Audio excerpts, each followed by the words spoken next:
Electromagnetic waves के बारे में हम पढ़ेंगे। ये 11th में केमिस्ट्री के अंदर है और 12th में फिजिक्स के अंदर है, वेव ऑप्टिक्स में। 11th में एटॉमिक स्ट्रक्चर सेकंड चैप्टर है, उसके अंदर। ये नीट और जेई के लिए भी बहुत इंपॉर्टेंट है, इसमें से बहुत क्वेश्चन बनते हैं। तो इलेक्ट्रोमैग्नेटिक वेव्स जो हैं, इसकी डिस्कवरी मैक्सवेल ने करी थी। तो अकॉर्डिंग टू मैक्सवेल क्या कहा इसमें कि जो वेव को चलने के लिए मीडियम नहीं चाहिए होता है, वो कहलाती है इलेक्ट्रोमैग्नेटिक। अब जैसे आपने सुना है mechanical wave, sound wave mechanical है, उसे मीडियम चाहिए होता है चलने के लिए। जैसे आप इस कमरे में वैक्यूम क्रिएट कर दो, है ना, और कोई बड़ी सी चीज का विस्फोट कर दो, एक्सप्लोजन कर दो, तो आपको बगल में भी आवाज नहीं आई, क्योंकि आपने मीडियम ही हटा दिया, वैक्यूम कर दिया है। तो साउंड वेव मैकेनिकल है, उसको प्रोपेगेट करने के लिए, चलने के लिए मीडियम चाहिए होता है, इनको नहीं चाहिए होता है। The wave which do not require a medium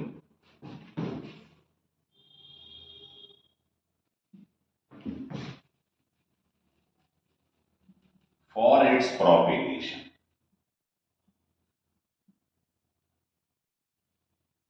इनको चलने के लिए मीडियम नहीं चाहिए होता है, पहली बात तो ये ध्यान रखें।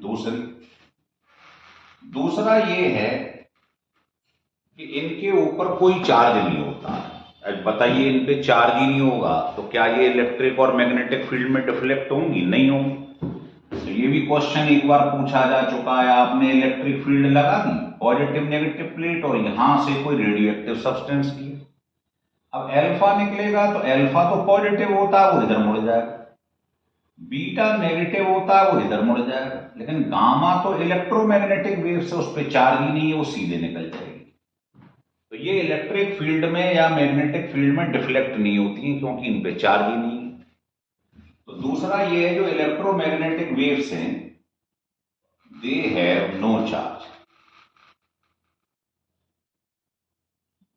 और जब चार्ज नहीं, तो आप कह सकते हैं that is they do not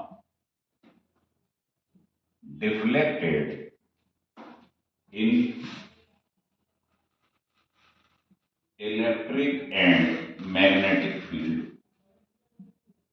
ये इसमें डिफ्लेक्ट ही नहीं होगी। और तीसरा ये है कि इनका नेचर जो होता है, ट्रांसवर्स होता है। ट्रांसवर्स नेचर का मतलब ये होता है कि इलेक्ट्रिक फील्ड को ई से रिप्रेजेंट करते हैं और मैग्नेटिक को बी से। ये एक दूसरे के परपेंडिकुलर होते हैं। इनमें बहुत बढ़िया रिलेशन भी है, जिससे न्यूमेरिकल निकलते हैं। ई क्या है? Electric field. बी क्या है? Magnetic field. और सी सब जानते हैं, वेलोसिटी ऑफ लाइट। इस पर न्यूमेरिकल भी पूछा जा चुका है, तो ध्यान रखो। इनके ऊपर ट्रांसवर्स नेचर होता है। ट्रांसवर्स जानते हैं आप, क्रस्ट और टर्फ बनते हैं, क्रस्ट टर्फ ऐसा होता है। तो सारी इलेक्ट्रोमैग्नेटिक भी ट्रांसवर्स होती है ना, इन पे कोई चार्ज नहीं होता, इसलिए ये डिफ्लेक्ट नहीं होती।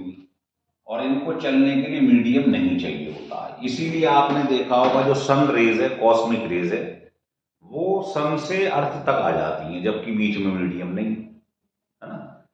ये तो ये इसकी प्रॉपर्टी है। लिख लो, फिर इसके आगे बताते हैं। हो गया क्लियर? अब ये कैरेक्टरिस्टिक्स इसकी खत्म हो गई। अब लिख लो टाइप ऑफ इलेक्ट्रोमैग्नेटिक वेव्स। तो देखिए, टाइप पढ़ने जा रहे हैं, इलेक्ट्रोमैग्नेटिक वेव। तो इसको याद करने का तरीका है, अगर वो सीक्वेंस से याद नहीं हुआ तो समस्या आ जाएगी। तो इसकी शॉर्टकट की है, याद कर लो, यक्षु विस्ल, ऐसे याद कर लो, है ना। Gamma x ultraviolet, visible, infrared, short radio, long radio. तो ये 7 टाइप की सीक्वेंस से याद कर लो, यक्षु, GXU, यक्षु, विस्ल, सीक्वेंस से याद हो जाएगा।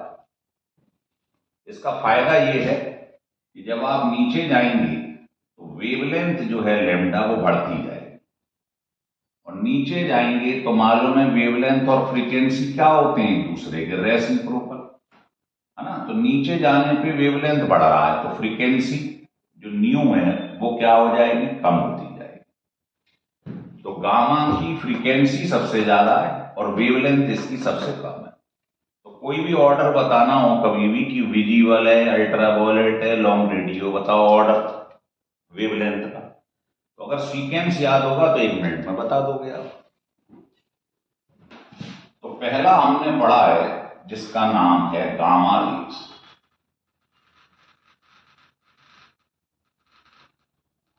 देखो गामा रेज जो है रेडियो एक्टिव एलिमेंट से निकला, ये आपको बताया है ना। इसकी डिस्कवरी जो है वो हेनरी बेकुल एंड बाद में मैडम क्यूरी, है ना, इन्होंने इसकी डिस्कवरी करी। पहले इन्होंने करी यूरेनियम के ऊपर, इन्होंने जो बनाया वो रेडियम था, ये ज्यादा सुपीरियर था इससे, ये बाद में बनाया। सबसे पहले इन्होंने डिस्कवरी करी, और हमें ये ध्यान रखना है इसकी वेवलेंथ सबसे कम है, 0.001 एंगस्ट्रॉम से लेकर 1 एंगस्ट्रॉम। वेवलेंथ सबकी मालूम होनी चाहिए। ये कहां से प्रोड्यूस हुई है, तो they are produced by radioactive element. Radioactive element से ये मिली, है ना। जब होता है इनका स्पॉन्टेनियस रिएक्शन तो अपने आप उसके अंदर से अल्फा, बीटा, गामा निकलना स्टार्ट हो जाता है। तो ये मेन पॉइंट है जो हमें ध्यान रखनी है। और ये कहां यूज होती है, तो they are used in cancer treatment. ये पूछे जाते हैं क्वेश्चन, तो ये आपको बता दिए हैं, लिख लीजिए।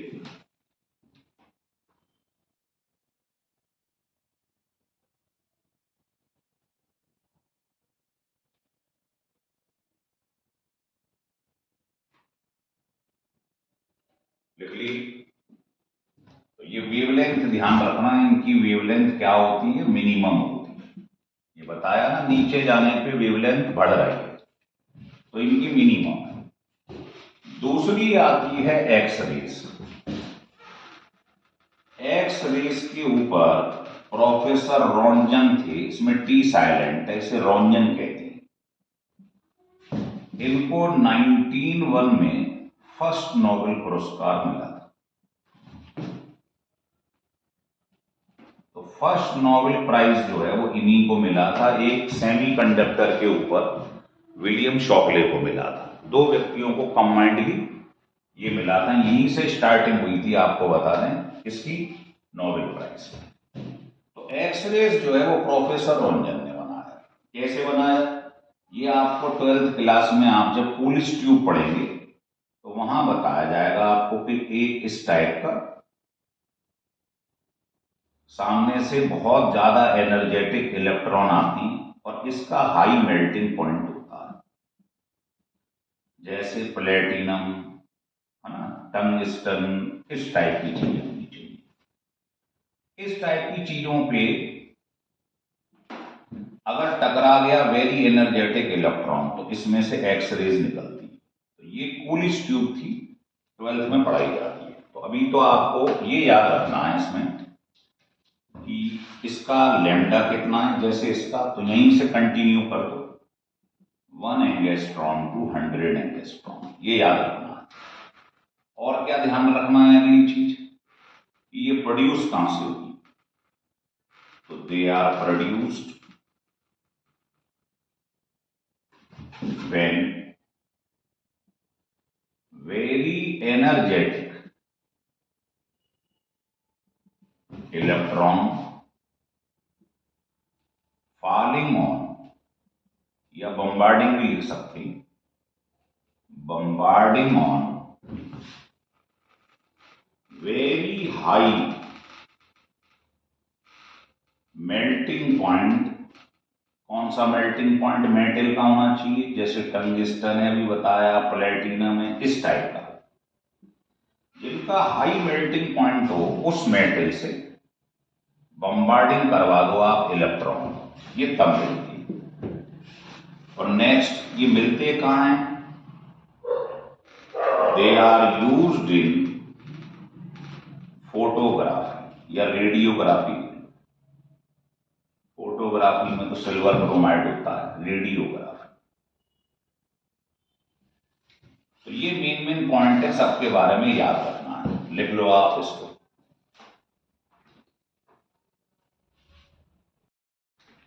हो गया क्लियर? अब तीसरा हम पढ़ेंगे अल्ट्रावायलेट रेज। तो एक एक करके सबके बारे में पढ़ेंगे, ही क्वेश्चन पूछे जाते हैं। तो तीसरा है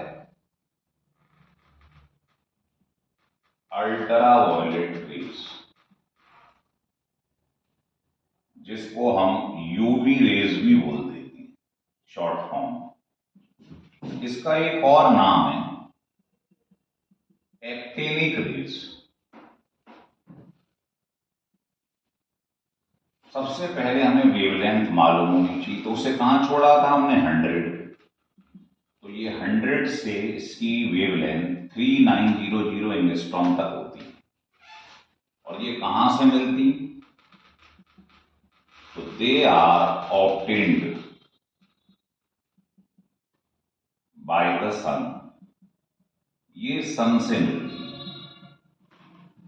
और इसकी डिस्कवरी में लिख देता हूं, रिटर ने करी, है ना। और ये कौन एब्जॉर्ब कर लेता है? तो they are absorbed by glass. ये कई बार पूछा गया है, सन, ओजोन एटसेट्रा, ये एब्जॉर्ब कर लेता है। और यूज कहां होता है? तो दे आर यूज्ड इन, कहां यूज होता है? Formation of vitamin D. तो एक तो ये इसे बनाने के काम आता है, एंड किलिंग द जर्म्स। अगर आपको कभी जर्म्स को मारना हो तो वहां भी यूज होता है। आ रहा है समझ में?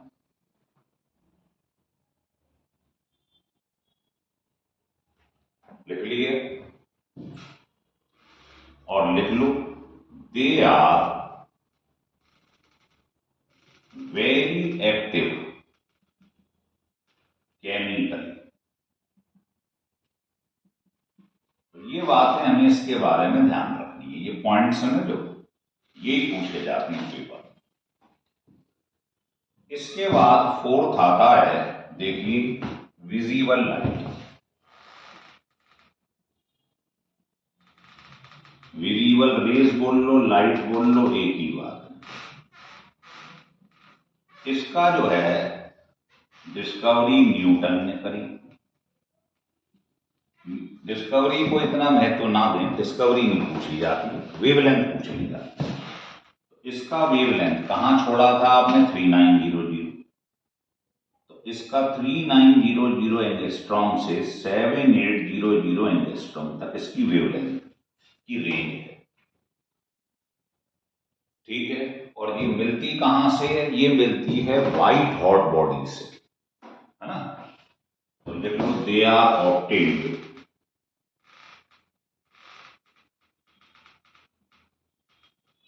Bye white hot. मतलब जब आप किसी चीज को बहुत गर्म कर दो, मालूम है पहले कोई भी चीज को गर्म करो रेड होगी, है ना, फिर उसमें से इंडिगो, ब्लू सब कलर निकलने लगते हैं। जब वो बहुत ज्यादा हॉटेस्ट हो जाती है तो वो व्हाइट हो जाती है, उसमें से सारे कलर निकलते हैं, तब आपको ये मिलती है ना। वो आपको आगे चल के हीट में वीन्स रिलेशन पढ़ाया जाएगा, ऐसे करके। तो आपको मालूम पड़ेगा ये वीन्स कांस्टेंट है, तो लैम्डा जो है वो टेम्परेचर के इनवर्सली होती है। तो लैम्डा सबसे ज्यादा वेवलेंथ होता रेड कलर का, तो उसका टेम्परेचर उस समय सबसे कम होता है। तो जब किसी चीज को गर्म करते हैं थोड़ी देर बाद वो लाल होती है, उस समय बहुत कम गर्म होती है वो, जब लाल होती है धीरे धीरे और कलर निकलना स्टार्ट हो जाते हैं विब्योर। जब सारे कलर निकलना स्टार्ट हो जाते हैं तो वो चीज व्हाइट हो जाती है, तो उस समय वो हॉटेस्ट स्टेट में होती है, तब उसमें से विजिबल लाइट निकलती है। तो व्हाइट हॉट जो भी बॉडीज हैं उनमें से विजिबल लाइट निकलती है। लिख लो फिर आगे लिखवाते हैं। ठीक है, तो देखिए अब आपको ये बताएं कि जो विजिबल लाइट आप ये पढ़ रहे हैं ये ऐसी रेज होती है जो हमारे रेटिना को एक्साइट करती है। नाम तो इसका विजिबल रेज है पर ये दिखाई नहीं देती है, लेकिन जिस बॉडी पे पड़ जाएगी वो बॉडी दिखाई देगी, है ना। तो इसके बाद अगले में लिखो they are the only rays या वेव कुछ भी बोल दो विच एक्साइट आवर रेटिना। ये ध्यान रखने। और नेक्स्ट क्या होता है, ये जिस बॉडी पे गिरती हैं वो बॉडी दिखाई देगी लेकिन ये खुद नहीं दिखाई देती। तो लिखो दे हिमसेल्फ आर नॉट विजिबल। नाम विजिबल है लेकिन खुद दिखाई नहीं देती, ये ध्यान रखिए। समझ में आ गई बात, लिख लो।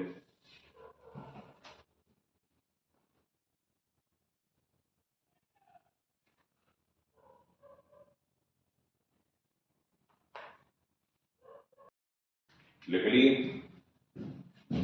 नेक्स्ट लिख लो। नेक्स्ट इसके बारे में जो हम पढ़ रहे हैं वो है इंफ्रारेड। तो ये 5th टाइप की स्टार्ट कर रहे हैं, इंफ्रारेड रेज,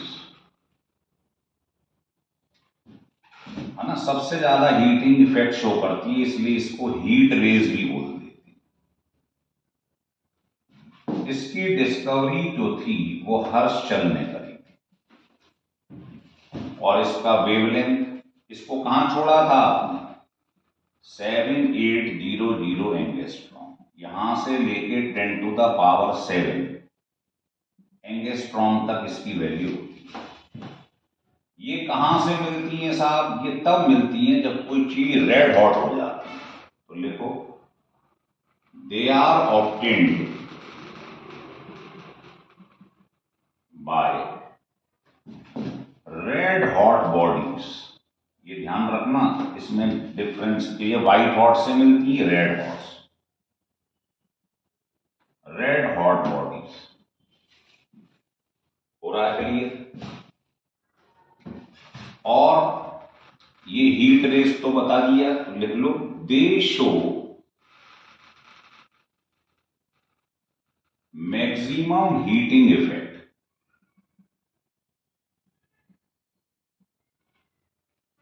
और ये किससे एब्जॉर्ब हो जाती है, they are absorb by water, glass etcetera. ये इनसे एब्जॉर्ब हो जाती है, लिख लीजिए।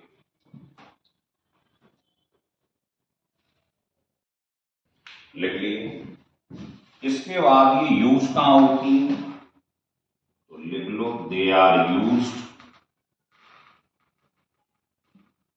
इन नाइट फोटोग्राफी।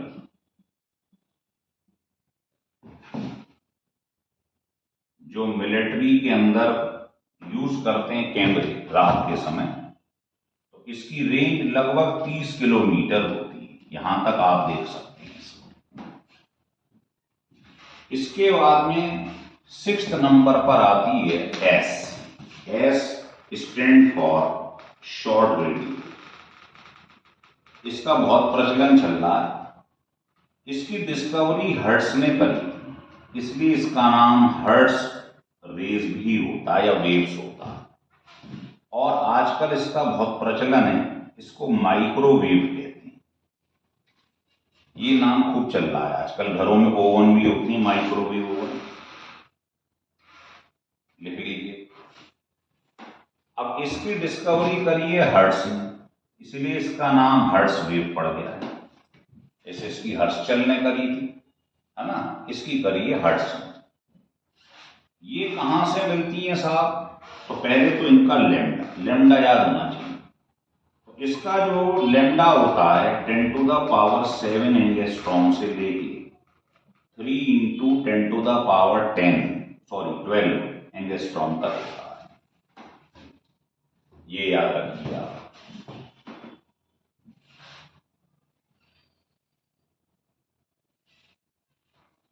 हो रहा है क्लियर? मतलब थ्योरी वाला चैप्टर है, सारे डाटा एक तरफ रखने हैं आपको। ये इसकी रेंज है। ये मिलता कहां से? तो लिख लो, दे आर ऑब्टेन्ड।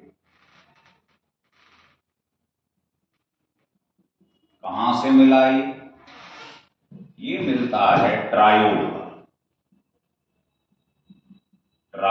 वाल्व।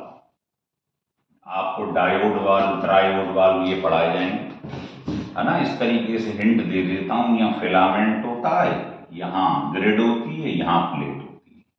तो इसमें 3 इलेक्ट्रोड होती हैं, फिलामेंट, ग्रिड, परफोरेटेड और प्लेट। इसलिए इसको ट्रायोड वाल्व कहते हैं। वाल्व का मतलब करंट का एक ही डायरेक्शन में चलना।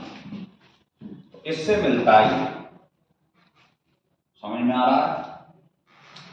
दूसरा इसका ये है, ये कहां यूज होता है? तो they are used in TV, radar, communication,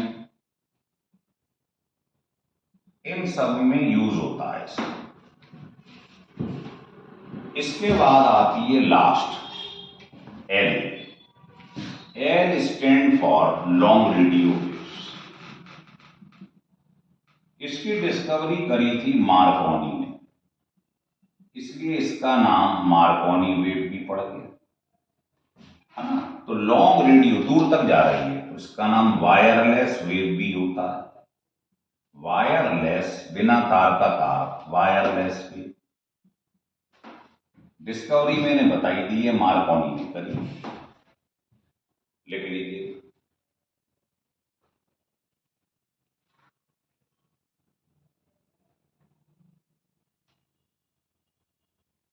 लिख लीजिए। वेवलेंथ इसकी याद रखनी है, 1 मीटर से लेकर 10⁻⁶ मीटर तक होती है। लेकिन आपको बता दें, यूजफुल केवल होती है 1 मीटर से लेकर 30,000 मीटर तक, यहां तक यूजफुल है। ठीक है। ये भी कहां से मिलती है? ये भी ट्रायोड वाल्व से मिलती है। तो they are obtained by triode valve. और यूज कहां होता है? तो they are used in police radio, broadcasting, इन सब में यूज होता है। समझ गए बात को? ये लिख सकते हो आप। तो ये जो पूरा पढ़ रहे थे आप, ये आपको एक एक करके एक एक वेव के बारे में बताया है। और इस पे क्वेश्चन ये भी पूछे जाते हैं, मैंने बताया है। डिसेंडिंग ऑर्डर, असेंडिंग ऑर्डर, नीचे जाने पर वेवलेंथ इंक्रीज होती जाती है और वेवलेंथ नीचे जाने पे कम होती जाती है ना। कोई भी क्वेश्चन पूछ सकता है इसके ऊपर। जैसे आपसे क्वेश्चन ये पूछ लेगा कि आउट ऑफ, आपको दे दिया शॉर्ट रेडियो, विजिबल लाइट और गामा, है ना, इनको लगाइए वेवलेंथ के ऑर्डर में या ऑर्डर ऑफ फ्रीक्वेंसी, किसी में भी लगाइए। तो अगर आपको ये सीक्वेंस से याद होगा यक्षु विश्व, तो आप आसानी से लिख लेंगे। नीचे जाने पर वेवलेंथ इंक्रीज हो रही है, तो नीचे कौन आता है? एस, फिर वी, फिर जी, और फ्रीक्वेंसी में उल्टा हो जाता है, तो ये आंसर हो जाए। तो ये बड़ा इंपॉर्टेंट वीडियो है, अगर आपको अच्छा लगा हो दिल से तो इसको आप सब्सक्राइब और लाइक जरूर करिए और अपने फ्रेंड्स को भी बताइए।